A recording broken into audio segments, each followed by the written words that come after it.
I am Dr. Giri in KG Hospital, Coimbatore. Friends, I am going to say something about diabetes. First, diabetes is not a disease. It's only a disorder. You should take that in the mind first. Those present in the body is normal. For example, when glucose is present in everybody, only to certain individuals the glucose level goes above the normal. Then we call it as a disease. What is glucose? Glucose is a substance present in the blood which gives energy to the body for its function. When the glucose level goes above than the normal values, then we call it as a diabetic disease. Diabetes அப்படிங்கிறது வந்து தமிழில் சர்க்கரை வியாதி அப்படிம்பாங்க. சர்க்கரை வியாதி வந்து ஒரு பரம்பரை வியாதி, ஃபெமிலியல் டிசார்டர். அப்பாவுக்கு இருக்கு, அம்மாவுக்கு இருக்கு, ரெண்டு பேருக்கு இருந்தால் அந்த குழந்தைக்கு வரக்கூடிய சர்க்கரை வியாதி 90% டெஃபினட்டாக வரும். ஒரு அப்பா அம்மாவுக்கு 4 குழந்தைங்க இருந்தாங்கன்னா ரெண்டு பேருக்குமே சர்க்கரை வியாதி இருந்தால் 4ல் 3 குழந்தைங்களுக்கு கண்டிப்பாக இருக்கும். சப்போஸ் அப்பாவுக்கு மட்டும் இருக்கு, அம்மாவுக்கு இல்லைன்னா சான்சஸ் ஒன்லி 40%. அப்பாவுக்கு சர்க்கரை இருக்கு, அம்மாவுக்கு இல்லை, அம்மாவுடைய அப்பாவுக்கு சர்க்கரை இருந்துச்சுன்னா 70%. அதாவது சுருக்கமாக சொன்னால் it's a familial disorder. It is transmitted from the grandfather to the father, father to the children. For example, patient வந்து they come with urinary infections and for example புண்ணு ஆறவே மாட்டேங்குது டாக்டர், ரொம்ப நாளாக இந்த புண்ணு நான் பார்த்துட்டே இருக்கேன், மெடிசன்ஸ் போட்டேன், மருந்து கடையில் மருந்து வாங்கி சாப்பிட்டேன், லோக்கல் டாக்டர் பார்த்தாச்சு, இன்ஸ்பைட் எங்களுக்கு இந்த மாதிரி புண்ணு ஆறல. These are the symptoms, they common, usually these are the basic symptoms, they come to the doctor. சாதாரண வரக்கூடிய அறிகுறிகள் என்னென்னா நிறைய தண்ணி தாகம் எடுக்கும், தண்ணி நிறைய குடிக்கிறதுனால நிறைய ஒன்றுக்கு போகும், பசி நிறைய எடுக்கும், நிறைய சாப்பிடுவோம், ஆனால் உடம்பு இறைச்சி போயிட்டே இருக்கும். ஏன்னா இவ்வளோ சாப்பிட்றான் பார்த்தா இவ்வளோ ஒல்லி ஆகிட்டு இருக்கானே அப்படின்ட்டு சொல்லுவாங்க. Or else sometimes, yes, of course, diabetes can even occur without the symptoms. For example, a patient who is met with an accident comes and gets admitted in the hospital. We sometimes find that the sugar, random sugar, when it has been taken, for every patient who is coming and getting admitted in the hospital, the routine test ஒரு sugar test கண்டிப்பா பண்ணுவோம். It is mandatory to know whether they are diabetes or not, or whether they are going for they are in the pre-diabetic state or not. நீங்க symptoms sugar diabetes இருக்கிறவங்களுக்கு 100% symptoms இருக்கு அப்படிங்கிறது so far in my practice, in our practice we have not seen that. சர்க்கரை வியாதியில் எத்தனையோ வகை இருக்கு, ஆனால் குறிப்பாக முக்கியமாக 2 வகை சொல்லுவாங்க. ஒன்று வந்து type 2 diabetes and type 1 diabetes. Type 1 அப்படிங்கிறது சின்ன குழந்தைகளுக்கு 4 வயசு, 5 வயசு, 7 வயசு, 12 வயசுக்குள்ளார வந்தால் அது டைப் 1 குழந்தைகளுக்கு வரும் சர்க்கரை நோய் அப்படின்னு சொல்லுவோம். என் பேர் மயில்சாமி, நான் ராகவோட ஃபாதரு. எனக்கு 28 வயசுலேருந்து சுகர் இருந்துச்சு. அப்புறம் மேரேஜுக்கு அப்புறம் என் பொண்ணுக்கு வந்து அவளுக்கு ஒரு 5 வயசு இருக்கும்போது வந்து சுகர் சர்க்கரை நோய் வந்து ஆரம்பமாச்சு. அதுக்கப்புறம் இன்னைக்கு வரைக்கும் வந்து அவங்க வந்து 2 நேரம். இன்னைக்கு ஸ்கூல் போயிட்டு வந்துட்டியா? ஓகே. இன்சுலின் போட்டியா இன்னைக்கு? எவ்வளோ போட்ட இன்னைக்கு? 14 மார்னிங். நைட் எவ்வளோ போட்ட? 12. ஓகே. டயட் எல்லாம் ஃபாலோ பண்ணிக்கிறியா? இன்சுலின் போடுறதுல உனக்கு ஏதாவது சிரமமா இருக்கா? இல்லை. நீ இன்சுலின் போட்டுக்கிறியா? அதுக்கப்புறம் இன்னைக்கு வரைக்கும் வந்து அவங்க வந்து 2 நேரம் வந்து இன்சுலின் போட்டுட்ருக்குறாங்க.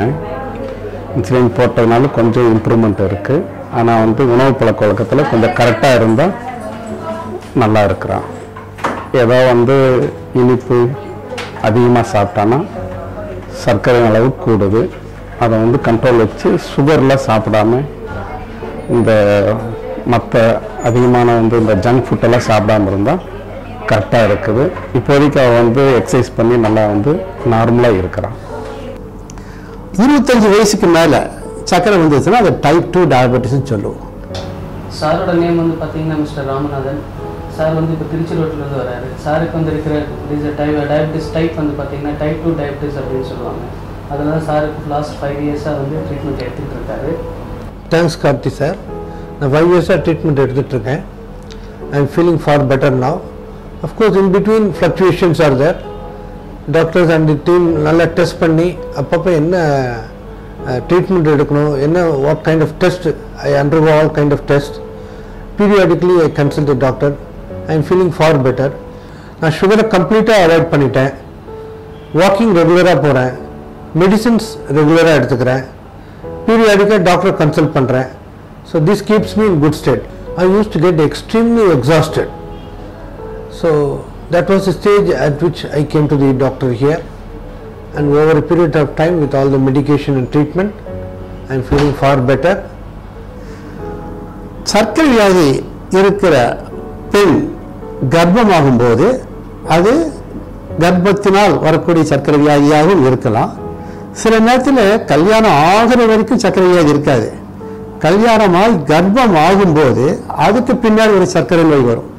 அதுக்கு பேர் ஆங்கிலத்தில் ஜெஸ்டேஷனல் டயபெட்டிஸ்.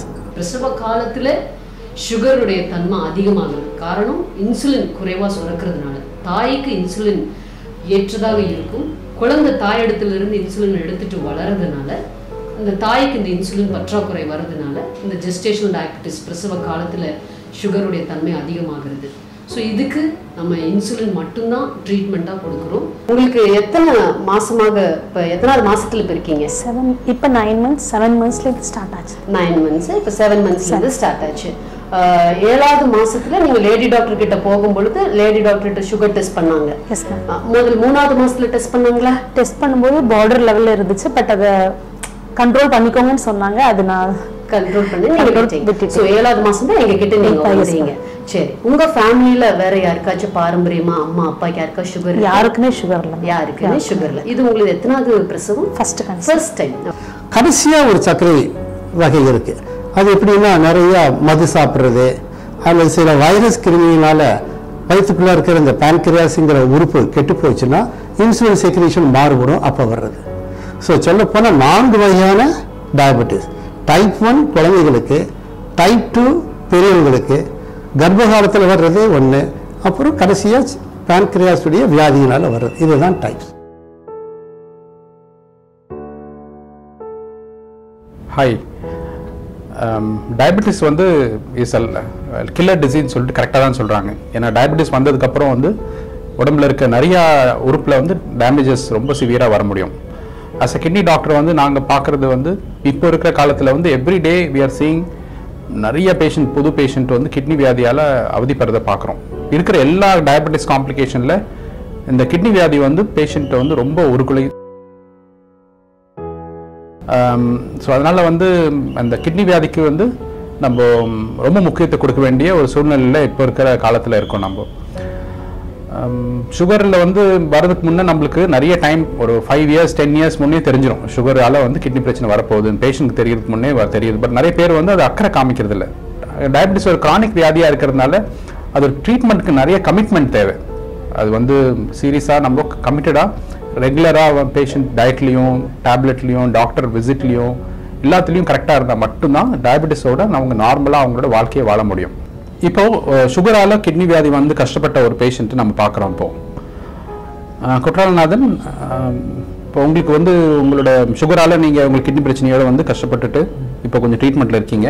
உங்களுக்கு வந்து எப்போ சுகர் வந்துச்சு, எப்போ கிட்னி பிரச்சனை வந்தது? கிட்னி ப்ராப்ளம்ன்றது வந்து 3 years-ஆக இருக்குது இந்த பிரச்சனை. இந்த கிட்னி ப்ராப்ளத்தினால வந்து டயாலிசிஸ் ஸ்டேஜுக்கு போய் கிட்டத்தட்ட ஒரு 191 டயாலிசிஸ் நான் பண்ணியிருக்கேன். நாங்கள் இப்போ எங்கள் வீட்டுக்காருக்கு 18 வருஷமாக சுகர்னால ரொம்ப பாதிப்பட்டு ரொம்ப எவ்வளோக்கு எவ்வளோ கஷ்டப்பட்டோமோ, வாழ்க்கையில் அவ்வளோ கஷ்டப்பட்டோம்.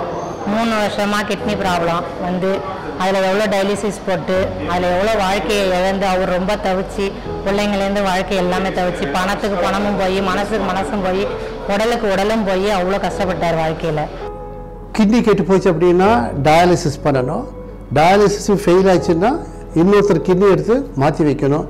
அது பெரிய எக்கனாமிக்கல் பேர்டன். ஹார்ட் ப்ராப்ளத்துலேயும் பேர்டன், கிட்னி ப்ராப்ளத்தையும் பேர்டன்.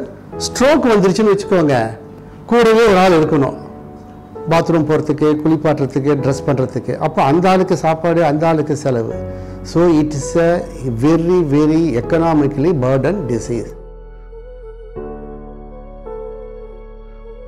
க்யூர் இல்லாத ஒரு வியாதி இது. க்யூர் ஆகவே ஆகாது. கண்ட்ரோல் பண்ணவே நியர் கியூருக்கு ஈக்குவல். ஒருத்தருக்கு டைஃபாய்டு காய்ச்சல் இருக்கு, மாத்திரை கொடுக்குறேன், பிளட் டெஸ்ட் பண்ணிட்டு நார்மலாக அடிச்சு போகலாம். இன்னொரு வாட்டி அவன் ஏதாவது ஐஸ்கிரீம் சாப்பிட்டா தான் டைஃபாய்டு வரும். ஆனால் சர்க்கரை ஒரு வாட்டி வந்துட்டா கடைசி மூச்சு வரைக்கும் இருக்கும். அதுக்கு no cure, it's a permanent disease. நீங்கள் இந்த உலகத்தில் பார்த்தீங்கன்னா 1 2 3 4 5 6 7 8 இந்த 8 செகண்ட்ல ஒரு diabetic patient died all over the world. Let it be a Chinese or an Indian or a German. Every 8 seconds ஒரு diabetic patient is dying on the earth. ஆனா அதே 8 செகண்ட்ஸ்ல 2 நியூ டயபெட்டிக் வந்துடுது. So ultimately what it shows, the diabetes is increasing. நான் இப்போதான் சொன்னேன் every 8 seconds என்ன ஆகுது உலகத்தில் அப்படின்ட்டு. எவ்ரி 30 minutes ஒரு ஆளுக்கு காலை வெட்டி எடுத்துடுறாங்க. ஆங்கிலத்தில் ஆம்புடேஷன் சொல்லுவாங்க. அப்படின்னா ஒரு மணி நேரத்தில் 2 பேருக்கு யாரோ ஒருத்தருக்கு உலகத்தில் கால் வெட்டி எடுக்கக்கூடிய நிலை ஏற்படுது.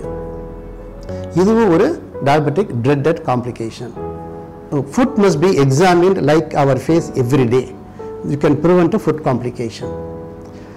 If at all happens, if you don't control in the beginning, then only the doctor will chop off. Finally, diabetic, coming to a type 1 diabetic, they may lose eyesight compared to adult. The treatment is laser, which is also costly. So to conclude, I will say like this: if there is a family history, every year you please undergo thorough checkup. Don't wait for the symptoms to develop and then go for a checkup, then identify the disease, then start the treatment. Father, mother, uncle, aunt diabetic, every year you must go for a checkup, especially above the age of 40. Then take correct treatment from the doctor.